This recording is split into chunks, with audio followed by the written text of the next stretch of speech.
안녕하십니까. 자산의 건강을 진단하는 또박또박 부동산입니다. 자녀에게 10억짜리 아파트를 물려주고 싶은데 당장 내야 할 수억 원의 증여세가 무서워 망설이고 계십니까? 혹은 증여를 하고도 몇 년 뒤에 국세청으로부터 생각지도 못한 세금 추징 통보를 받을까봐 걱정하고 계십니까? 많은 자산가들이 고민하는 이 문제에 대해 소수의 현명한 부모들은 부담부증여라는 카드를 활용합니다. 이것은 잘 쓰면 수억 원의 세금을 아낄 수 있는 최고의 절세 기술이지만 잘못 이해하고 사용하면 오히려 세금 폭탄의 도화선이 되는 양날의 검입니다. 오늘 또박또박 부동산에서는 이 부담부증여라는 고차원적인 절세 전략의 원리와 섣불리 사용했다가 오히려 독이 되는 최악의 시나리오, 그리고 성공을 위한 조건까지 제가 대표님의 자산주치의가 되어 명확하게 진단해드리겠습니다. 부담부증여 말이 어렵죠? 제가 아주 간단한 비유로 설명해드리겠습니다. 여기에 시가 10억 원짜리 사과 상자가 있습니다.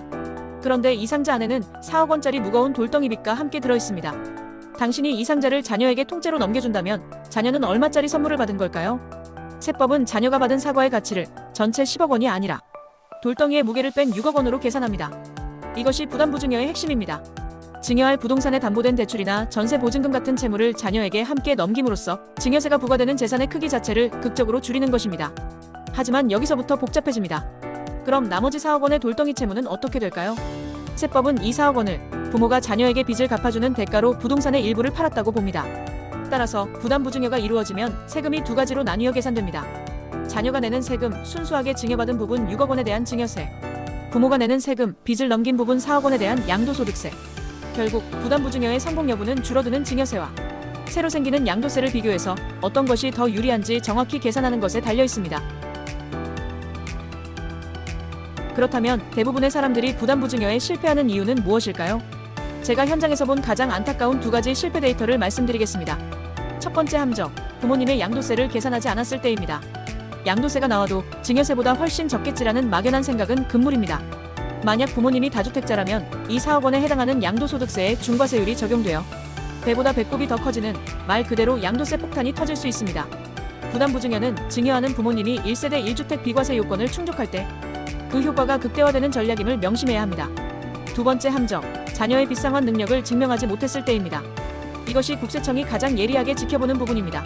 자녀에게 4억 원의 빚을 넘겼다면 자녀는 앞으로 그 빚의 원금과 이자를 스스로의 소득으로 갚아나가야만 합니다.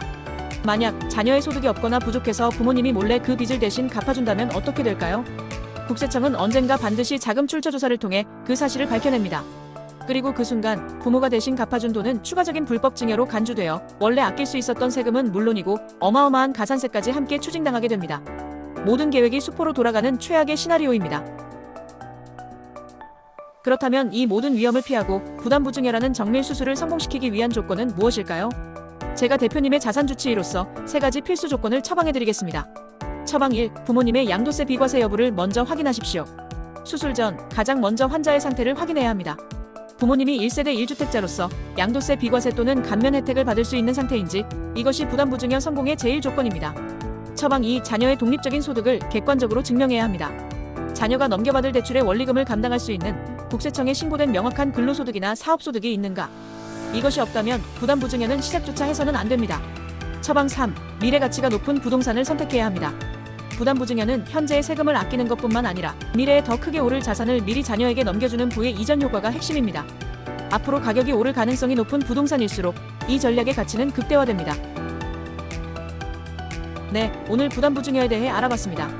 결론적으로 부담부증여는 모든 사람에게 맞는 만병통치약이 아니라 모든 조건을 충족하는 소수에게만 허락된 정밀 수술과 같습니다.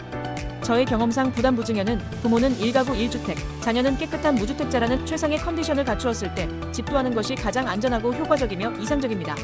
또박또박 부동산은 당신의 자산을 지키는 것을 첫 번째 원칙으로 합니다. 더 깊이 있는 진단이 필요하시다면 언제든 저희를 찾아주십시오. 도움이 되셨다면 구독과 좋아요 부탁드립니다.